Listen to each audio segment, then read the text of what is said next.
Folks in the Drop Zone Hunting, this is Jeremy, and man, am I pumped up about this one. It's been a little bit since we've done a podcast with the hunting season coming in full swing, and it was actually a busier hunting season than what I thought it would be. But we're here. It's December the 12th.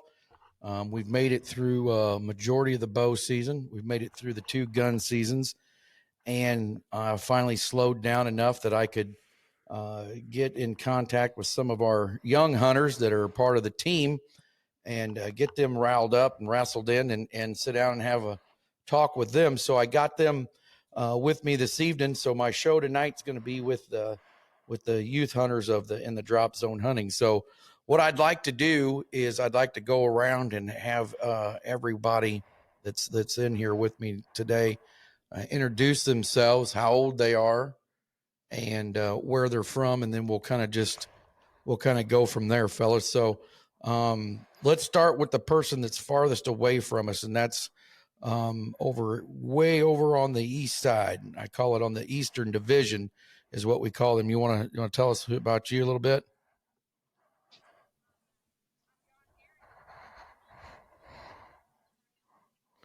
All right, so John's from Patoka. If you're not familiar where that's at, it's basically if you went to Carlisle Lake and then went on the other side of Carlisle Lake, on the east side of the lake, that's where Patoka's at. So that's where John's from, because I know you guys don't know each other. So that's where John's from. He's from on the other side of Carlisle Lake. So the next farthest away from us is north of us. He's up there in God's country. You want to tell us where you're from, Mr. Easton? I'm from Rockbridge, Illinois. It's different up here. As far as what you mean? Like, there's a lot of fields everywhere and flat. Yeah. So, Easton, what's your last name? Griswold. Easton Griswold, fellas. So Easton hunts north of us, Rockbridge, which for you guys that you other fellows here, that would be, to give you a good idea of close to where that would be, is close to Jerseyville. He kind of lives kind of northeast of Jerseyville area is kind of where he's from. So we've got the Eastern Division. It's over close on the eastern side. We've got some northern guys, and then Trev, finish us off. Yeah, my name's Trevor Warnicke. I'm from Highland, Illinois, and yeah. So Trev's from same town I'm from. So he's from right here in Madison County, fellas. So we're all in a big circle here around each other. So we're far away, but yet we're not too far. So yeah, Easton brings up a good point about different areas that different guys are from, and the terrain and different things that they hunt. Easton's area is more of a little flatter ground. I would say, Johnny, you guys are probably got some river bottoms, but you got some timber ground, and a lot of low creek lying grounds and stuff like that. And then it's really not much different. Where we would run into difference is kind of where I hunt, because I hunt up in the hills, like Calhoun County. Up in there is real cliffs and hills and real hilly ground, where majority of you guys are hunting more flatter ground, more big timbered ground and stuff, which is all good. There ain't nothing wrong with any of it, but yeah, that's kind of how we lay out. So what I want to do, fellas, is I know that some of you has had some good success so far this year. Some of you may not, which is all okay. I know some of you are still hunting. But let's kind of go through each other here and talk about a little bit about our season so far. So, John, let's start with you, and let's kind of break down your season as of today. So, bow season came in. I know you're not quite bow hunting just yet, but you are working with a crossbow, aren't you? And then so your youth season came in. So tell us about your season so far that you've had.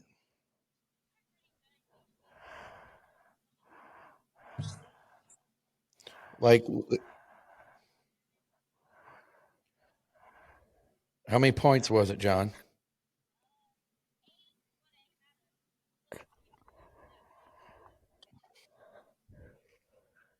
So, tell us a little bit about the hunt, the day of the hunt. I'd like to hear a little bit about what happened that day. Yeah,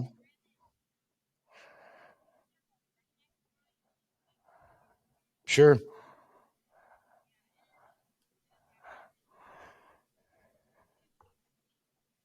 Yeah,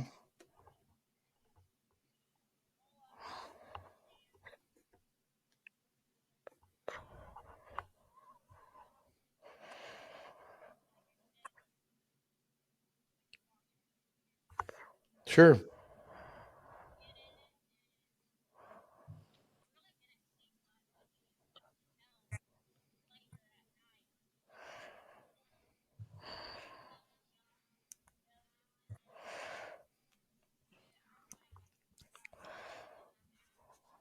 Right.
Yeah.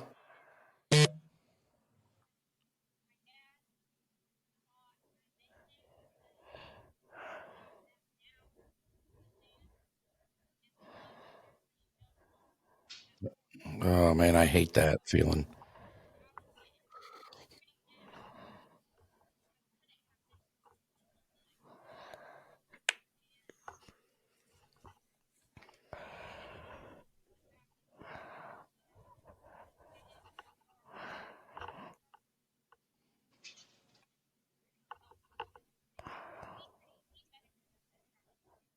Yeah.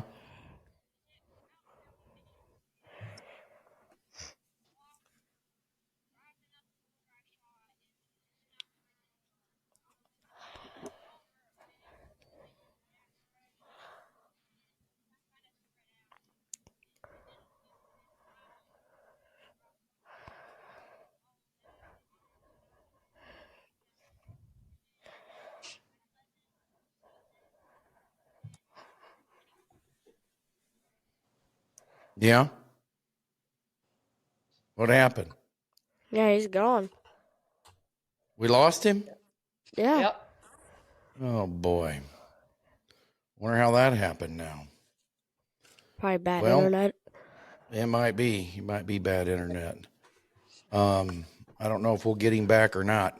We'll just keep going, and if he comes back, we'll punch him in. We'll bring him back in. Um, well, I had some information about that I wanted to talk about, but we'll just have to get into it a little bit later. Easton, let's move on to you, my friend. Well, youth season didn't go like I'd planned. Last year I Yeah. got one during youth season. Didn't see anything. We are up in the tree. Didn't see anything in the afternoon. Uh, and then Dad looked over and there was a smaller buck than the one I killed last year walked out. And then he kind of just lifted his head and ran off. Uh, and so we tested our wind, and our wind was just terrible. He smelled us. Uh, so I tried hunting, and this was on a Monday probably. And then I tried hunting first shotgun season on a Friday, and we were just chasing this big buck, and we were just gonna go chase him. And so we went, and we sat on the ground. This good sized buck came out, probably bigger than one last year. He came out, and on the ground, it's kind of scary because you're looking up at him. Uh, Right. he came out and probably 10 yards away from me, so right in front of me. He kind of walked off, and so my dad did some rattling, and he came charging in there pretty fast. Really? That little one did. And then he kind of just walked off, just all normal. And then, like, a little spike came out, and starting to get a little dark. And I was like, well, I guess I didn't get one today. And my dad looks over, and the buck we were chasing was like 15 yards away from him, coming right No at way. us. And we're on a tree, and there's leaves, so it's hard to turn around and be quiet. Sure. I didn't end up getting turned around in time, and he blew and ran off. Dang it. Yeah, it was pretty upsetting. Saturday, I wasn't able to hunt in the morning because Dad had to work. Saturday night, we went kind of close to the same spot, but not really, because the winds were different and didn't see anything. Go ahead, Easton. Keep going. Didn't see anything, so we hunted Sunday morning, and we hunted up north, and we're on this fence line that they like to chase does out of, so it's just them. And we sat on the ground, and my dad could like look over probably, I don't know, 150 yards away. A doe was kind of like looking around, laid down, like he watched her lay down, and we didn't see any buck or anything. And all of a sudden, she looked over, I don't know, right? Didn't look over at us and got up and started running towards us. And a good 10 point, the one we were trying to go after, was going right past her, following her steps. And another buck came out with the buck and the doe, and they came. Yeah. It's kind of a hilly field. They came over the hill, and then they went down another hill, and I could only see his neck and back. And that Oh, my doe was at the gosh. bottom of the hill, and that doe looked at that the little buck, not the 10, and kind of they blew at each other, and then they kind of ran off in the woods. So that 10 point chased her, and didn't see anything there. Oh, well, I guess I did. And it was a little spike, and then a spike came up like 10 yards away, or 5 yards away from us. Came all the way across the field to come 5 yards away from us. Just kept staring at us, didn't even do anything, and walked off. That was it. We Well, put a go ahead. tripod on our pond dam right down behind the house, and I hunted it one weekend, and it wasn't gun season, so I didn't bring anything. My dad's like, well, you're probably gonna see the biggest deer of your life come out because you don't have anything to kill it with. That day, and like 45 minutes of daylight just coming up, there's 8 does. There's 8 bucks and 2 does came out all in the span of 45 minutes, and a big split G3 buck came up kind of close to me, and then one that kind of like antlers were all messed up came probably 5 yards away from me, and I'm up in a tripod. So we decided to hunt that Sunday afternoon to see if that big buck comes out. Right. He didn't. That messed up one came out with the doe. They kind of just came out in the field and started eating a little bit, and they kind of veered off in the woods. And then off 150 yards away, 2 does came out, and then a little spike came out, and then that weird messed up antler guy came out. And where they all came out is the same spot where that split G3 buck. So I was like, oh, hopefully he comes out, but hopefully he starts coming my way. Because where they came out is actually where the stand that I killed my deer last year. Right. Nothing came out. It was dark. My dad just sat at the bottom of the tripod. Yeah, nothing really came out, and that was it. Haven't hunted since. Hopefully, late season bow, I'll get my pounds up on my compound, and I'll be able to shoot. Awesome. And I wanted to talk about that a little bit with everybody else too, and even kids that may listen to this, is the hunt that you did without an ounce of artillery with you, no weapons. Yeah. There's something to be said for that, because even all the time spent in the woods, whether you got a gun in your hand or a bow in your hand, what we don't realize sometimes, even as adult hunters, is sometimes we spend too much time hunting and not enough time scouting. And your dad will attest for this, because your dad's taught me a lot of this, Easton, is we spend we need to spend more time watching and less time hunting, because that's a good lesson. And it's good that you're doing that at your age, because if you can back off of an area that you're hunting, and fellas, this is good information for everybody, not even just kids. If you know that you're hunting a good deer, and if that's what you're after, first of all, if there's a deer that you're after, if you're just out to get some meat on the table, it is what it is. But if there's a deer that you're after, sometimes it's smart to back away from where you're hunting and observe for a few days and see if you can pattern this deer. If you can find out what he's doing. Is he coming out on X days? Does he like to come out on this end of the field, or is he coming out on that end of the field? Is he not coming out here at all anymore? Because here's the thing. If you can spend some time pattern him, and then you move in to the area where you feel like he's at, you're probably going to have a better chance of killing him than you do if you ground and pound that area every day, hoping that he comes in there. And sometimes the winds might not be right. And then all of a sudden you end up spooking this deer out of here. And then once you spook him 2 or 3 times, there's a good chance he's going to change his pattern. And once he changes his pattern, you may not see him again in that area.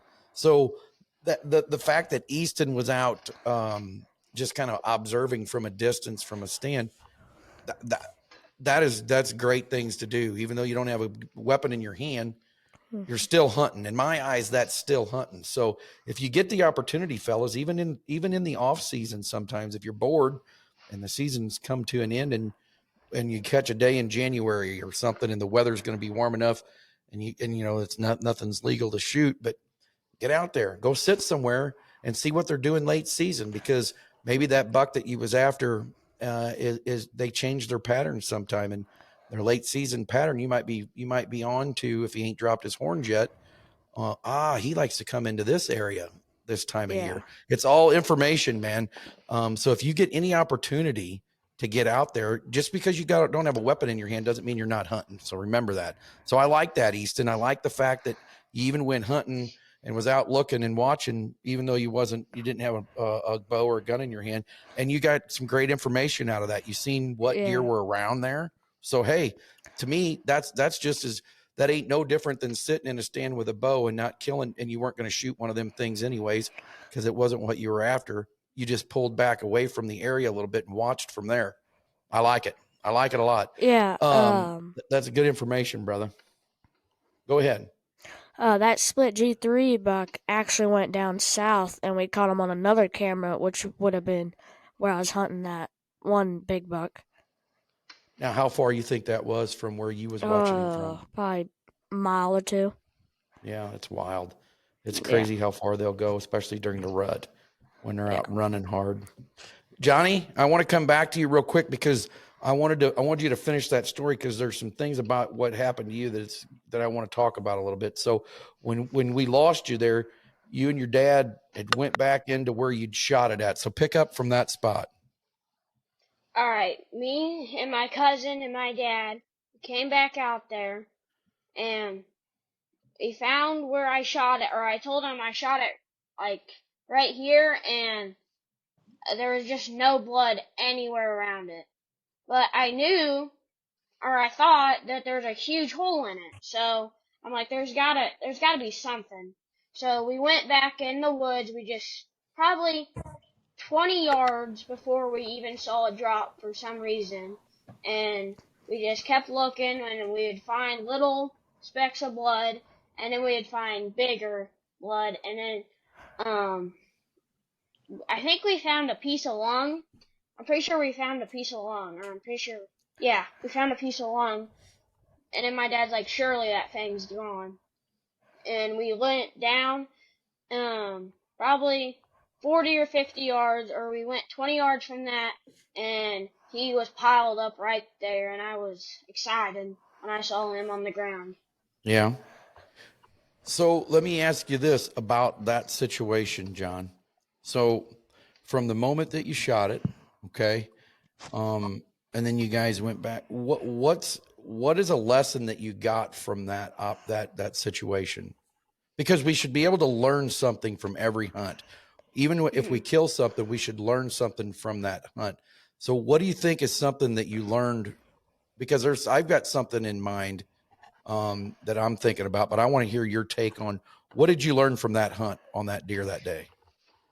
You always have to have faith. You cannot doubt yourself. Okay, I like that. And you got to have patience, a lot of patience.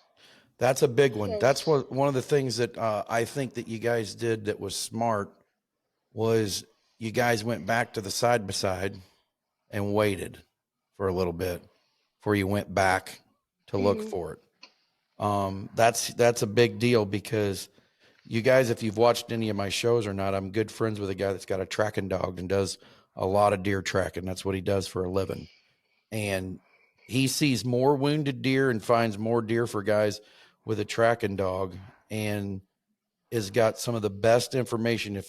If you guys want good information about what deer do, wounded deer do, and what happens and how they react, you need to get on Facebook and follow him on Facebook and stuff. I'll give you his information because he's full of knowledge because he tracks 200 and 300 wounded deer a year. And, so he's surrounded by them all the time. So he learns a lot from them. And one of the big things that I've learned from him that I made a mistake again this year on was a dead deer goes nowhere. You got to remember that. A dead deer goes nowhere. If you make a bad shot or you're an uncertain shot, pulling out and walking away for a while before pushing it is huge because if it's dead, it ain't going nowhere. But if you push it and run and make it run, your chances of finding it become less and less. And we're going to get to a good story about that with myself later on.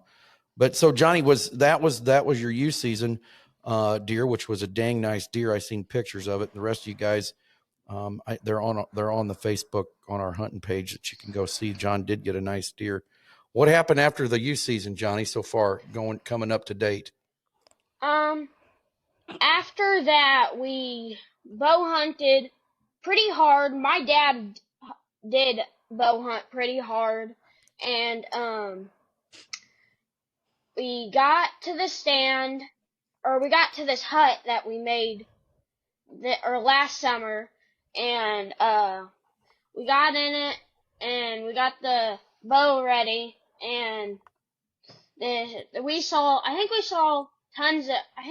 like 10 deer maybe, but there wasn't a whole lot moving. A lot of them were just going around us, and because we got this like big old woods behind us and around us, and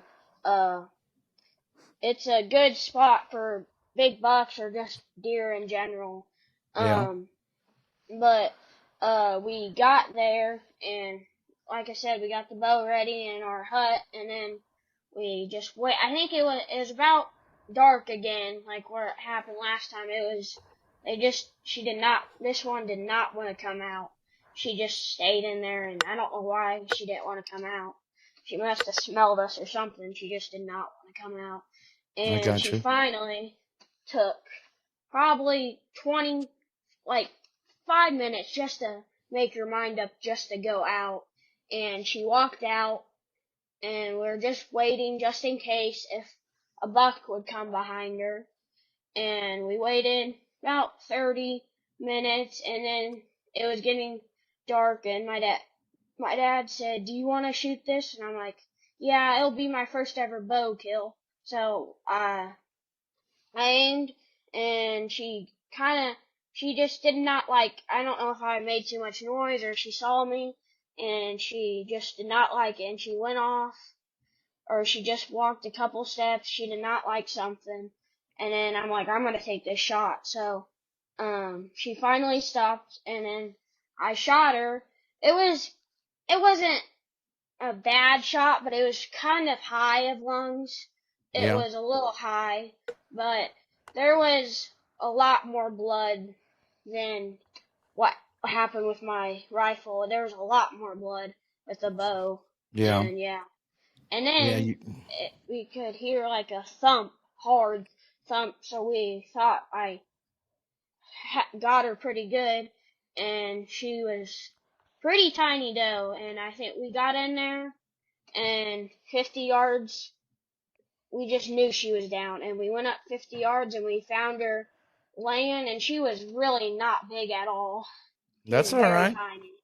That's good And eating. yeah, and I know this is kind of weird, but the next probably couple days when my dad hunted, he found my arrow and it was in a tree. It Oh, like so hit you a blew tree. Huh. through her? You blew Yeah, through it went. her and then into a tree behind her? Yeah, and he Wow. found it. Oh, that's crazy. So Yeah, you hit her good. yeah, Well, that's and good. So then you've got you yeah, a buck and a doe then so far. mhm, So that's a pretty darn good season going. One with mhm, your gun, one with the crossbow. So mhm, you're rolling, man, and there's still some mhm. season left. Yeah. We're gonna circle back, John. We're gonna come back to you. I got some questions for you. Okay. Trev, finish us up with what I know. Me and Trev have communicated a lot so far. Trev's been about like me. We've had a roller coaster of a year. So Yeah. start us from the beginning, Trevor. Yeah, I've been working with the bow. I had a tough season last year. I got busted by a couple drawing my bow back, and early season, about probably mid-October, bow hunting. I kind of gained the trust of hunting by myself from my dad with my bow. So I was sitting there, and nothing was really showing up. And on the cameras, I've been getting a bunch of does showing up around like 4:00, 4:30. So I kind of stood up in my stand because I knew there'd be some deer coming, and two does came in. So I grabbed my bow, and they got up to ahead of me at about 15 yards, and I drew back, shot her. It looked like a perfect shot, and my dad was at a party, so he drove back to come help me find it. And then we got down after waiting until it gets dark. And we found some nice blood, but we could never find the arrow. And I saw the arrow come out of her, but I couldn't really exactly see where. Right. So we kind of waited a little bit, and then we kind of went into the woods, and we found some blood and started working up a little bit. And then we thought we heard it jump up, so we backed out and waited for the next morning. And we went out there the next morning and found my arrow, and it was covered in blood. It looked like a good shot. So we went out where we last found blood in the woods, and then we got tracked maybe 50 more yards, and we got to it, and the coyotes got to it before us. Oh, dang it, man. I know that bites. That bites bad, but at least it was a mortal wound. You know what I'm saying? I hate that the coyotes got a hold of Dad. it. Yeah. But at least it wasn't wounded and it's running around Oh, never crippled mind. up. You know what I'm saying? Hmm. If you have to take something out of that's a positive. At least you knew that you'd hit it good enough for it to Hmm. die. It's just you just couldn't get to it, and the way the coyotes are. Trevor, I've seen people shoot deer and wait a couple hours before they go look for them, and by the time they get to them, they're already chewed on. So Yeah. you just, depending on an area where you're at, man, you just don't know as far as the coyotes go how fast they're going to get to them. You take that chance when you're hunting like that, whether you're going to get it or not. What else has been going on with you, Trev? Youth season, I shot a doe. Me and my dad went out to Drake's farm over by Bond County, and Drake, we were all sitting in the ground blind first afternoon hunt with a gun, and we had a doe on us like not even within 5 minutes of the hunt. So I had my gun up ready, and she kind of knew something was up, so she kind of trotted off, and then later, probably 45 minutes after, another doe came up, and Drake got her, perfect shot, only ran like 30 yards. So that was nice. We helped him with his deer that night, and then the morning after that, me and my dad went to a stand that we helped Brendan hang a couple months before the season, and we had some does behind us working us. So I had my gun up, and they were about ready to bust us and blow. So I shot, and she only ran like 30 yards and got her. So you ended up getting you one with your gun, but you're not done yet, are you? No, I'm gonna go try to get. I still got a buck tag and a either sex tag with my bow. So, fellas, I wanted to tell you something that I find exciting that Trevor's got going is Trevor's also put a camera in the tree with him. He's starting to try and film hunt himself as he's hunting, which I'm excited to see how this goes. I'm excited for what kind of footage he's going to get. And that's always fun. I enjoy, if you guys get the opportunity to do that, do it. Because it's neat to look back on. Sometimes you can even learn stuff from it, but I'm excited for Trevor, and I'm proud of him for trying to film hunt. That's a tough thing to do, especially film hunt yourself. So you got to try to get the camera in the right spot, get everything right, then get your stuff together, and then try to make the shot. So it can be challenging, can't it? Oh yeah, it's pretty hard sometimes. Yeah, it's kind of a rush though. It adds another perspective to the hunting. So I don't know about you guys, but I've had a rough year. I ain't even gonna lie. So first part of I would say it would have been October the I think it was the weekend before Halloween. It was the first time I'd been hunting for the year. I went up to my place where me and my buddy hunt, and we had moved. It was raining that first morning I was going to hunt. So I was on my way I was going to hunt a stand that I wanted to hunt, but it was raining so hard, and I thought, well, I'm going to stop on my way to this to this stand I wanted to hunt. I had a shooting house that was halfway there, and I thought, well, I'm just going to go hunt the shooting house until the rain lets up, and then I'll slide out of the shooting house back up and get up in there farther to where I want to hunt. So I made it to the shooting house right at daylight, and I got situated in there. And right after daylight, man, I was just kind of sitting there. I really wasn't expecting to see anything because I really didn't plan on really hunting there. I was just kind of going to wait the storm out because I didn't want to get all wet before I got to the tree. So I really wasn't. I mean, I was hunting, but I really wasn't hunting. I was just kind of just sitting there, and all of a sudden, man, I just heard these two a set of horns come together, and it was so close, like just crash. And I just jumped up like, oh my God. And I couldn't see it, but I could hear them up the hill from me, just going to town, just fighting. And their racks were just slamming together and sticks were crashing and breaking. And I'm just going, oh my gosh, just pumped up, man. I'm just like freaking out, like, holy crap. And I'm looking, I can hear everything, but I can't see nothing. I can't see what's going on. So I'm just watching and waiting. And then finally I catch movement of a deer, and one of them comes running down out of the timber and jumps the fence and gets into the kind of the field where I'm at. And then I'm looking at it with my binoculars, and it's a decent deer. And I look behind it, and I could see the other deer coming, and that was a pretty good deer. So that deer jumped the fence as well. And then they got into it again down there in the field. They started fighting real bad again.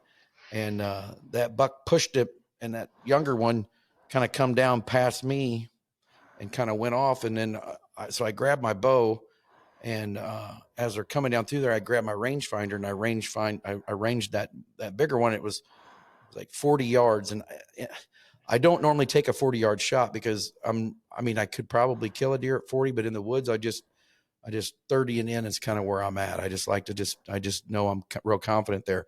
But I was in a wide open field, and so he's right at 40 yards. And so I grunted him, then he stopped, and I was drawn back, and I released, and man, it felt good. I thought, from where I was at, I thought, man, I knew I'd hit him. It looked good. And they kind of split up, went up into the field. And like I said, I hunt in the hill country. So it went up in a cornfield that goes way up in the air, kind of climbs real high. And then they stood up there, and the one was blowing at the other one, and the one was still mad at the other one, and it was just kind of just unfolding and crazy. And that deer's tail started flickering, and it's something that they kind of do sometimes if they're going to die. And it just kind of disappeared over the backside of the hill there. And I thought, oh, he's done. He's just kind of crested that hill, and he's down. So I waited like 15 minutes, and I got out of that blind, and I just wanted to go out to where I'd shot and make sure that I had blood, make sure and everything. And so I walked out there, and I had blood. So I knew I had good blood, and I could see blood pretty good. And I was like, okay, so I got good blood. I'm gonna just kind of sit it out. So I go back to the blind, text my buddy, hey, I hit this deer pretty good. And I'm going to shorten the story up so it doesn't take forever. But so I sit in the blind for an hour, and this is where I made fatal mistake number one. Like I said, I think we can learn anything from every hunt we do. We should be able to learn something. So fatal mistake number one was this. So I knew that I'd hit him, and I knew I'd shot him. Fatal mistake number one was this. When I got out of the blind about an hour and a half later, I skirted where the deer had went because my truck was kind of parked in the same area. So I went down and I circled around where I thought was enough and come up through the field on like a pretty good distance away, and then cut up through this timber back to my truck. That was mistake number one. What I should have done was went the other way. I should have went out the other way, down through the timber, and then up over the top of the ridge into my truck. Because what I found out was, then when I got to my truck, I waited another hour for my buddy to get done hunting. And so he came over.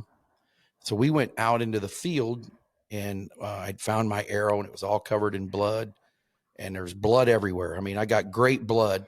So we follow this blood to this little bitty 1 acre island timber thing. And I found the first wound bed. So when I got in there, I found where he had laid down, blood all over the place, laid down, but he wasn't there. So now I'm worried because I'm like, great. So I follow the wound bed, or I follow blood through this 1 acre timber. It pops out the backside up on top of a hill and flat across the pasture. So, and the blood is so easy to follow that I don't even have to bend over and look for it. It's just there.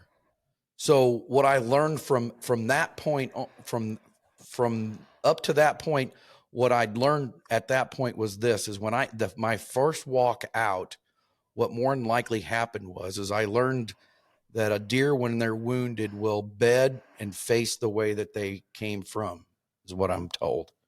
So I think that deer caught me coming across that field, seen me coming across that field, and watched me walk up through there and got the hell out of there, is what I think happened.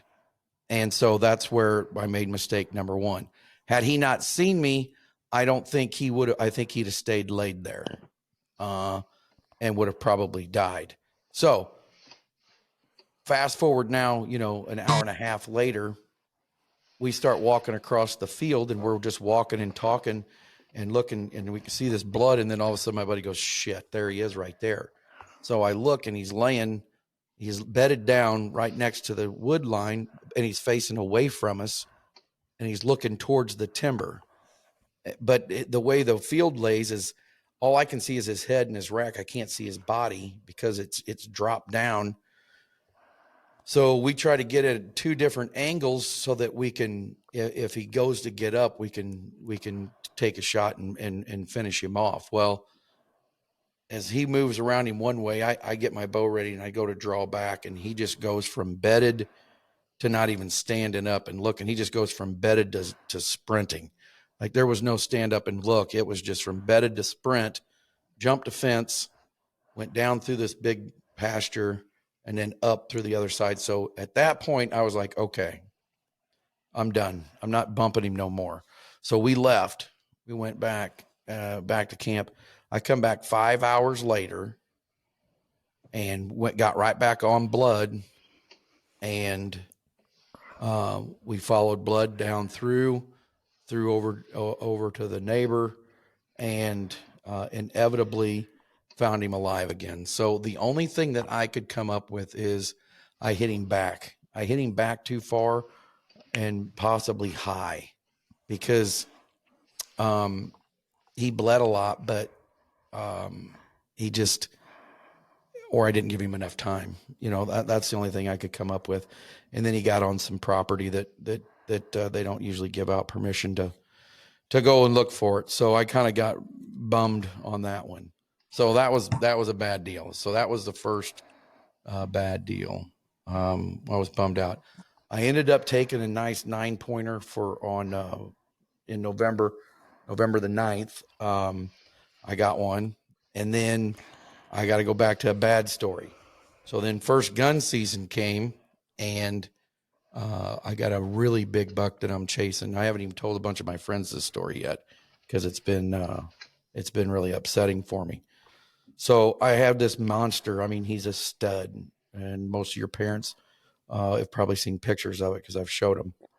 And I've been hunting him all year. I had him November the 12th at 50 yards with a bow, and he wouldn't commit to getting any closer, so I couldn't shoot him. So fast forward to first gun season, Saturday evening of first gun season, I'm sitting in a different part of the farm, and I catch a picture of him on a camera that's about 200 yards from me.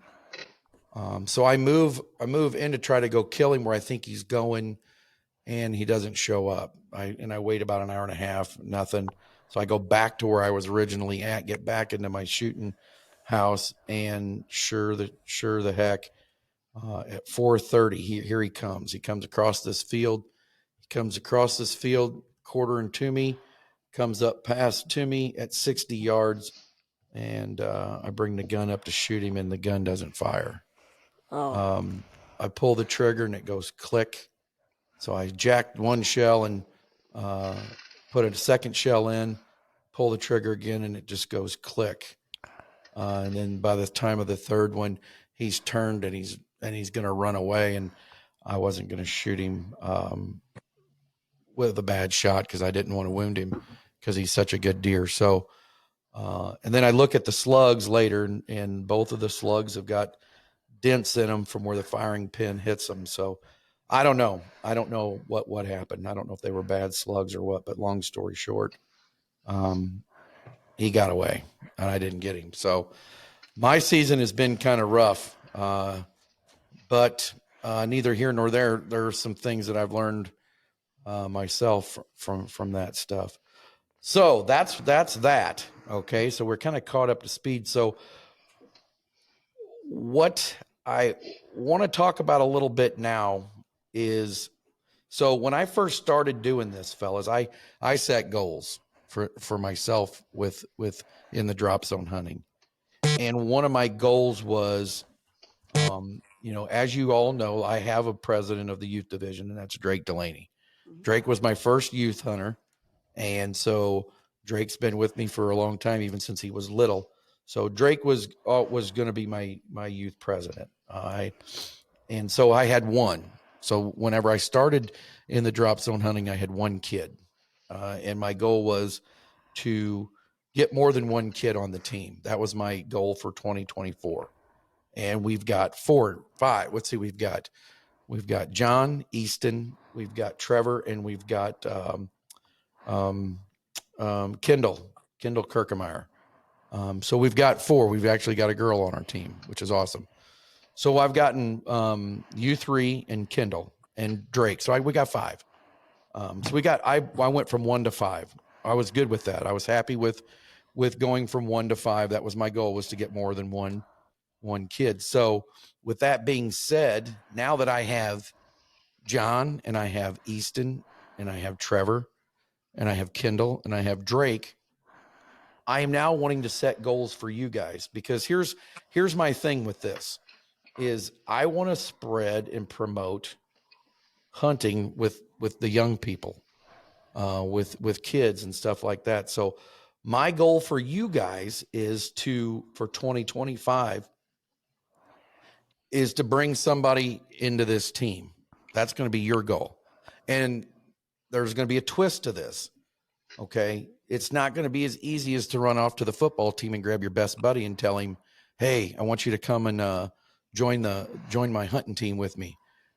I want you to, I don't have a problem with that necessarily, but I want to broaden our horizons a little bit. And what I mean by that is, so right now there's 3 people on this show with me tonight that don't know each other. Okay. Never met each other before. And I like that, because who's to say someday you guys don't end up being hunting buddies somewhere or go hunting together. That's how people form friendships and different things like that. So I don't have a problem with buddies at all. But what I want to try to get you guys to do is to get outside the box. So some of you might not be old enough to be in high school or nothing like that, but there might be a kid that's on the band, plays in the band, or plays on the damn chess team, or hell, he may not even be in a sport that's into deer hunting or into hunting or would like to be into hunting. I want you to find people that I'm okay with you if you're friends with them, but I also want you to look outside of just one of your best buddies, because what it does is it opens your eyes to people that you might become friends with that you may never been friends with before. And here's a way that here's something that you find in common with each other, and that's deer hunting or fishing or something like that. So I'm okay with friends, but I want you to do a little homework on getting to meet people other than just the people you play football with every day, or that you're on the basketball team with, or your first cousin. All that's great, and I don't have a problem with any of that. But what I'm trying to do is, what I want to teach you guys is not only as hunting, is I also want you guys to be able to go out and talk to people and maybe make friends with new people that you may not have been friends with before, but now you find out, heck, he likes hunting and I like hunting, and we've got that in common. So that's one of your guys' goals, is to that doesn't mean you have to hang up tonight and you run out tomorrow and find them. You got a year. So your goal for 25 is to find at least one that you feel like this would be a good fit for what we're doing. I would like to see this guy come on, or this girl. I like girls too. I want boys and girls, because girls can be good hunters. I don't think there's a problem with that one bit. I like boys and girls to be in the outdoors hunting. So it doesn't matter, but I want you to find you at least one person. That's going to be your jobs, is to get you one person that you think would be a good fit for the hunting team. And then within that, Drake is the president. Okay. And after we get done tonight, I want you 3 to exchange whatever you guys do in this world today. I can't keep up with all of it, whether it's Instagram, Snapchat, Facebook, God only knows what the hell you guys got going on, but get each other's numbers, get each other's whatever you guys do, and communicate. And then, because I got some more stuff that I'm going to talk about, but what we're going to do is, we're going to run things through, you guys have a youth president. Okay. So when you find somebody, at some point I want you to have Drake's number or in mind, and we communicate, hey, I like this guy. Well, let's talk to Drake about it. Let's see what he thinks, because he's the youth president. All right. Let's talk about it as a group. Do we think it's a good fit? What do we know about them? What do we think that they're going to be involved? Do we think that they'll be active in what we're doing? Do they believe in the same kind of things that we believe in, and doing good things? Okay, let's do it. Let's have a conversation about it. I think that's going to be a fun thing to do. And the other thing is I'm wanting to, for 2025, I don't know how the hell I'm going to make this happen. I'm going to have to conglomerate with some of your guys' parents. I don't know what we're going to do, but my goal for 25 is at least one time in the hunting season that we have an in the drop zone hunting weekend where we'll all get together, and whether it's we hunt public ground together, or we find a way to make this work where we could all have a weekend and just have a team hunt where we all get to hunt together, hang out, get to know each other. and share camp together. I think that would be fun to get everybody together on a personal level and hang out and have some fun with that kind of stuff. What do you guys think? And you guys got any options or anything that you've been thinking about since you've been a part of this? I want to hear from you guys too. What are your thoughts on some of this? Easton, what do you think? Yeah, that would be a good idea to have that camp and everybody get together. That'd be fun to know each other, and hopefully one of us or a couple of us get a deer, and Heck yeah. I think that would be awesome. that'd be awesome. Yeah. Yeah. Chuck or Johnny, what do you think? I think it'd actually be a really good idea too. I think, like Easton said, I think it'd be a really good idea to get together and shoot, get or tag out with deer or anything that we're going hunting for. Yeah, and maybe it's a fishing weekend. Maybe we start off, it's a fishing weekend. That might be easier to do. I don't know. We come up with something, and then maybe we can make it happen. Maybe we can all do a hunting weekend together. Johnny, what do you think about the bringing on new people? What are your thoughts? Because Eastern Division over there, you've had a lot of talk. You've told me, with us talking that, there's a lot of kids over that way that seem like they might be a little interested. But I mean, what do you think about? Bringing in other people? I think it's a good idea, like just to bring anybody that likes hunting or not likes hunting, or just like anybody who wants to try to be in it. And if they don't, I think that'd just be a good idea to get everybody try to get into a hunting podcast. And here's the thing, and you bring up a good point, John. So you bring somebody in and they decide that this isn't for him. They thought they might like hunting. They've tried it a little bit. Maybe they don't like the cold. Maybe they don't have a parent that can take them enough, and they're just, it's just not their thing, or they're not, it just doesn't work for them. Hey, that's okay. It doesn't mean it's a failure on your part. Your part was to bring somebody in. You did your job. Whether they stay or they go, that's not on you. Your job was to bring them, introduce them to it, and what happens from there is going to happen. And I'm saving Trevor for last because I've got some other stuff that I'm going to talk with Trevor about while you guys are on here, and that is this. So Trevor is the oldest. Trevor, what is 8th grade, right? Mm-hmm. Yeah. Okay. So you younger guys gotta understand something. So you and Drake and Easton and John, once these guys hit above the youth, above being able to be considered quote unquote, because how I do this is, if you can youth hunt, you're in the youth division. Once you get old enough that you can no longer youth hunt, then you're going into the pro staff side of things now. You're above the youth division. You're going to stay with us. You're just on the pro staff side of hunting. You're no longer in the youth division. So Trevor's right in the middle here. So I'm only going to get Trevor for a little bit longer, and he's going to advance up to the pro staff side. So what I'm going to do is, Trevor, I don't know if you know this or not, but I talked to your mom and dad before I was going to talk to you about it to make sure that they were okay with it.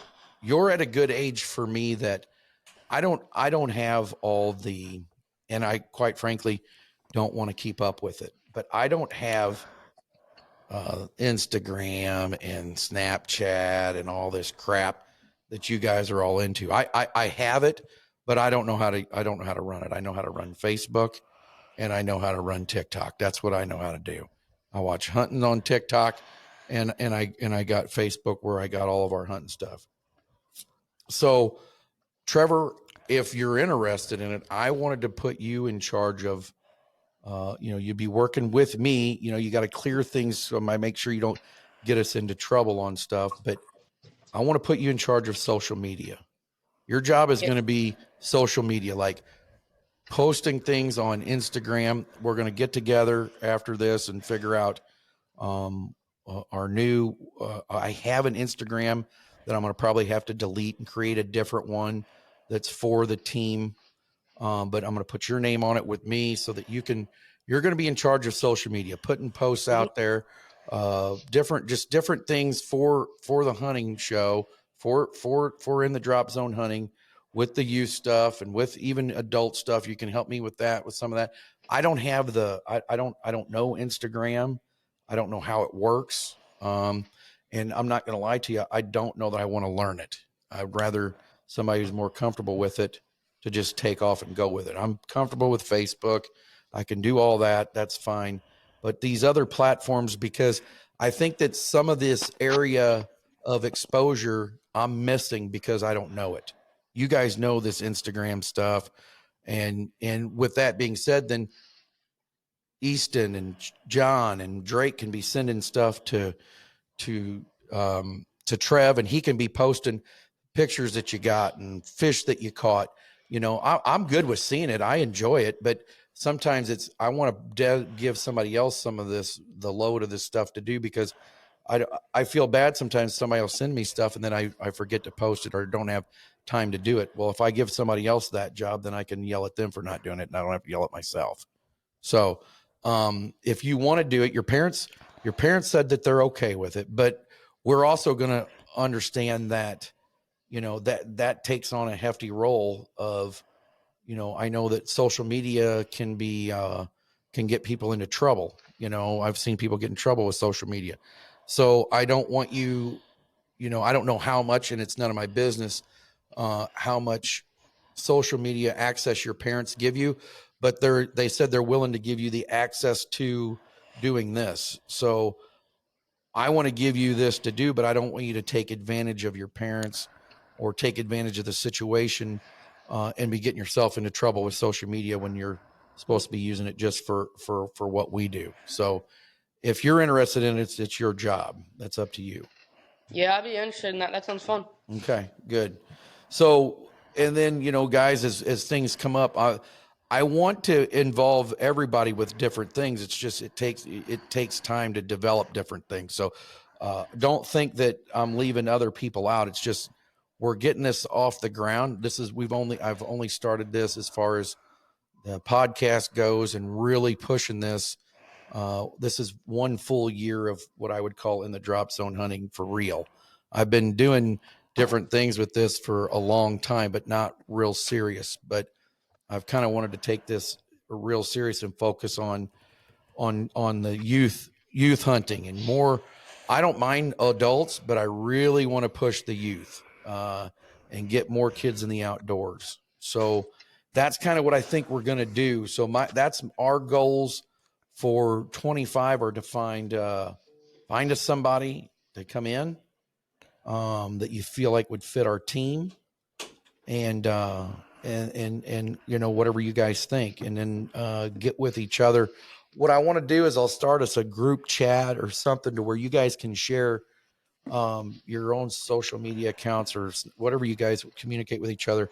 Talk to each other, man. I mean, you guys all play sports of some shape or form, basketball, football. So you all know team. This is no different. This is just a different style of team. So you're all teammates.